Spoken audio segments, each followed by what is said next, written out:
campeão, vencedor. Olá galera, tudo bom? Bom, a gente vai começar a nossa aula nesse momento do coronavírus, né, da pandemia. Vamos deixar de ter aula de xadrez, né? Vamos continuar assim. E a nossa aula de hoje vai ser voltada aos alunos do 4º e 5º ano. E o nosso tema é Sistema Lunda. O Sistema Lunda ele é uma abertura de brancas, bastante agressiva, gosta muito de atacar. E o jogador ele pode se identificar com esse tipo de jogada. Então o tio vai mostrar para vocês como fazer essa jogada aqui, certo? Gostaria que vocês prestassem bastante atenção e aqueles alunos que gostarem e de repente querem fazer nas suas partidas podem fazer também, certo? Então vamos lá. Aqui nós temos no quadro tabuleiro as peças estão de formas corretas, as peças claras na casa 1 e 2 e as peças escuras na casa 7 e 8, certo? O tio vai mostrar primeiro a linha principal. A linha principal do sistema Lunda é as brancas ficarem nesse formato aqui, nesse formato.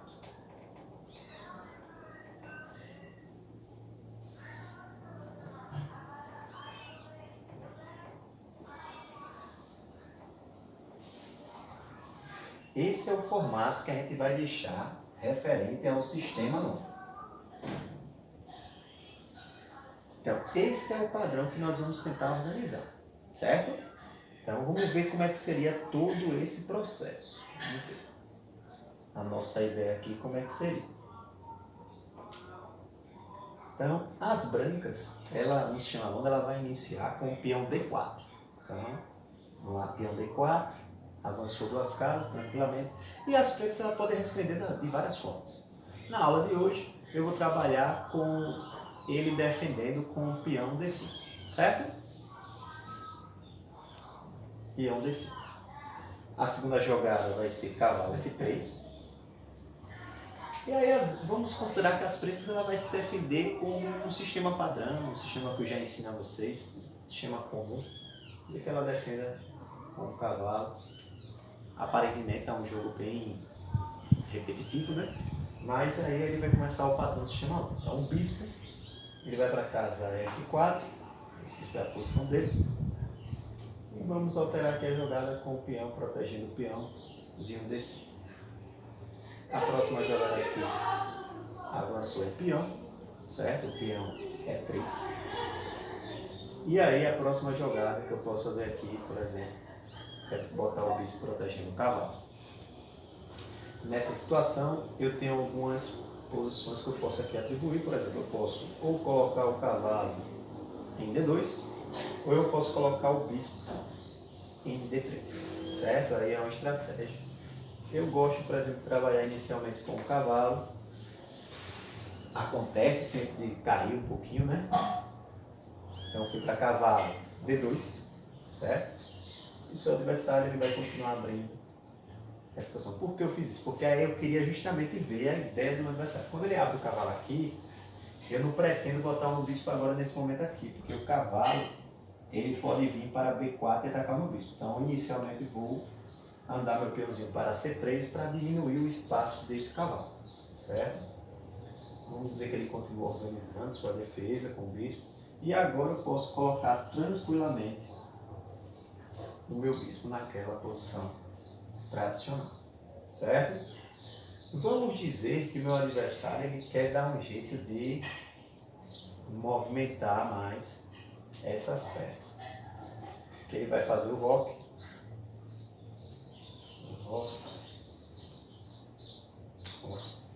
E aí o jogador de brancas ele tem a situação. Ou ele faz o roque, certo? O roque pequeno logo.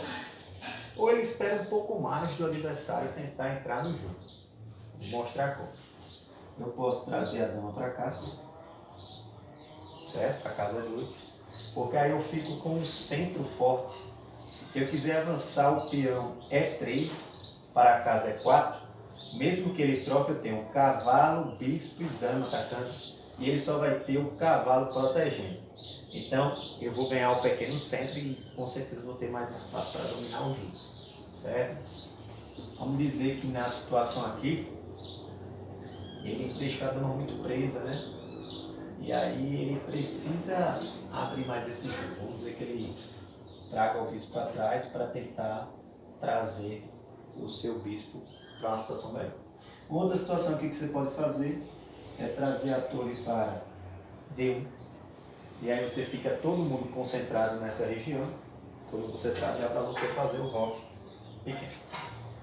Se ele colocar o bispo aqui nessa situação, atacando seu bispo, você não troca de bispo, certo? Você não troca de bispo.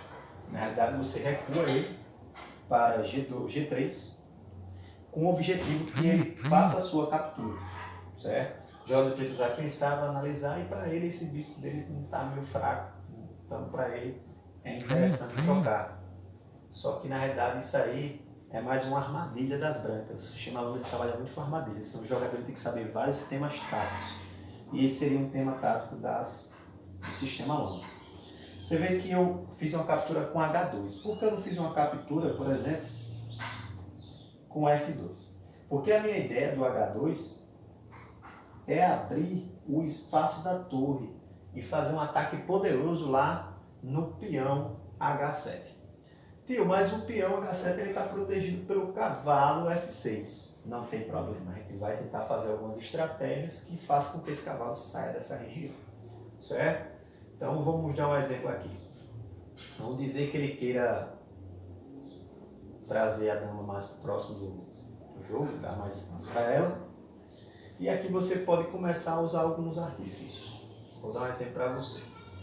Vamos dizer que você coloca o cavalo aqui em E5.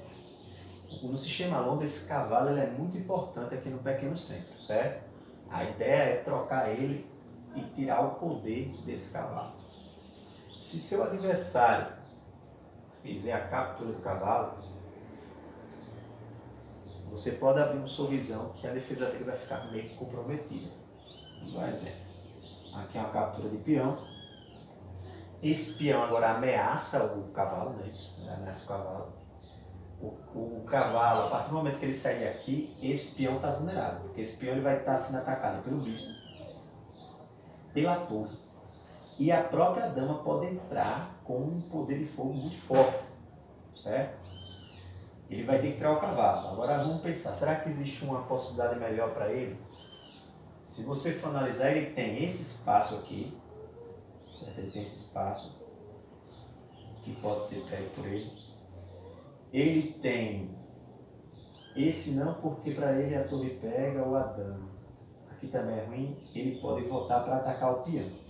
Vamos ver as duas possibilidades. Vamos usar a primeira possibilidade, se ele recuasse e atacasse o peão. Se ele recuasse e atacasse o peão, praticamente já finalizou o jogo. Porque aqui você pega o peãozinho lá com o bispo dando um cheque. O rei não pode capturar o bispo. Por qual motivo? Se ele capturar, ele leva um cheque, então isso aí é considerado uma jogada ilegal. Ele vai ter que ser obrigado a sair, certo?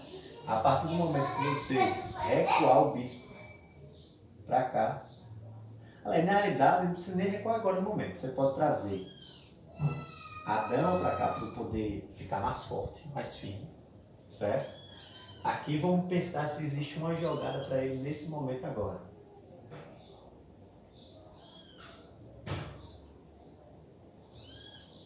E aí, pessoal, existe?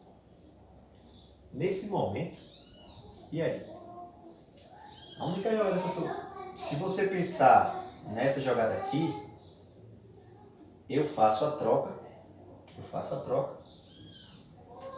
Ele está levando um cheque.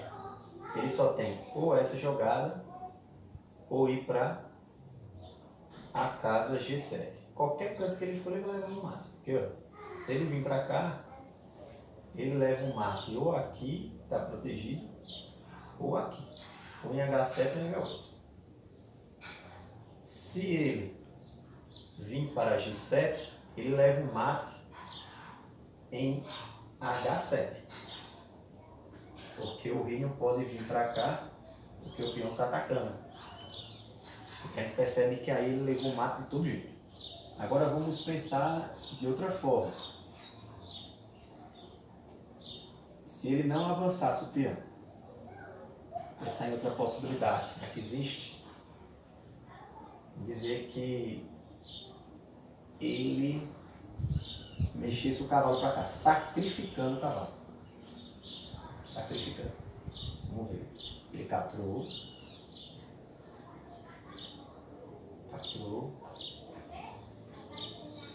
Ele pode pegar com a dama. E aí o detalhe vai ser mate de novo. Porque, ó, quando ele botar o bispo aqui, ó, nessa casa,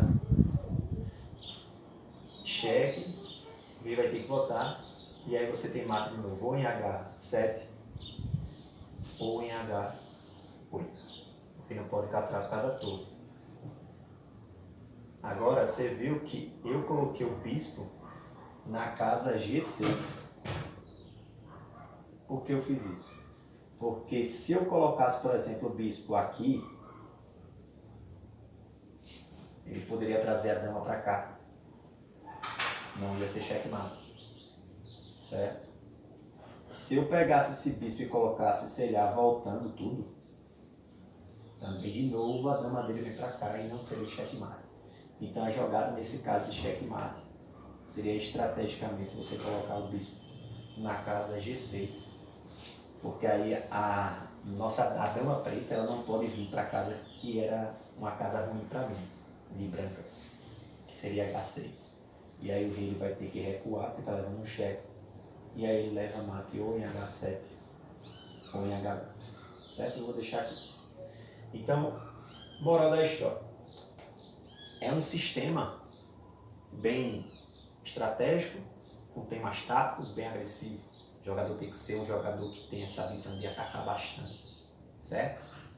E deixar o adversário meio sufocado na sua defesa, na sua estratégia. Então, se você pensa assim nos seus jogos de brancas, tá aí uma boa abertura, sistema longo, certo? Então, eu acredito em vocês, eu acredito que aquele aluno que gosta bastante de xadrez e quer aprender, tá aí uma videoaula interessante.